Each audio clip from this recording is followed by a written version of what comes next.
हे बघा आपले उत्तप्पम छान तयार झालेले आहेत असे. आज आपण रवा उत्तप्पम बनवणार आहोत. त्याच्यासाठी मी 1 वाटी रवा घेतलाय, काचेचा बाउल भरून. अजून अर्धा बाउल मी घेतलाय, 1.5 बाउल घेतलाय मी रवा घेतलाय, बारीक रवा एकदम. आता याच्यामध्ये आपण दही घालून घेऊ. अर्धी वाटी मी दही घातले.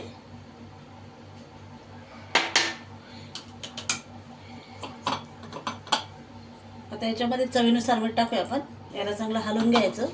आता याच्यामध्ये 1 वाटी आपण पाणी टाकूया, पाणी टाकूया आपण आणि त्याला असं चांगलं मिक्स करून घ्यायचं. तर याला चांगलं मिक्स करून घेऊ आणि तुम्ही पाहिजे तर याला मिक्सरमध्ये फिरून घ्या. तुमच्याकडे जाडा रवा असेल तर, माझ्याकडे बारीक रवा आहे म्हणून मी याला असंच आता 10 मिनिटं बाजूला ठेवणार आहे. तुम्ही पाहिजे तर मिक्सरला फिरून घ्या. याला आता 10 मिनिटं बाजूला ठेवू. आपल्याला उत्तप्पमला लागणार काय काय आपण घेतले ते साहित्य ते बघूया आपण आता.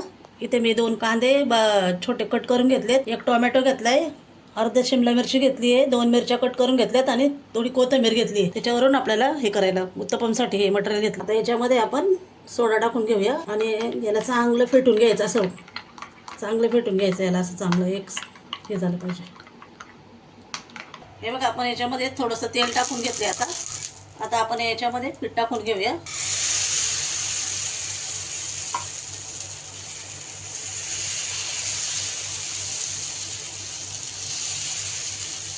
आता याच्यामध्ये लगेच आपण थोडीशी मिरची अशी भुरभुरायची, वरतून थोडासा कांदा, थोडेसे टोमॅटोचे तुकडे, थोडी शिमला मिरची टाकायची अशी वरतून,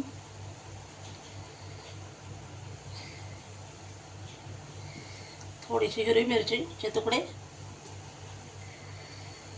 थोडीशी कोथिंबीर.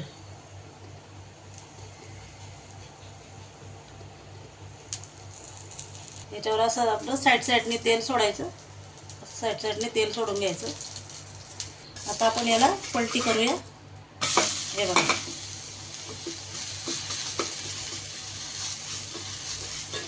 दोन्ही साईडने आपण छान याला भाजून घेऊया.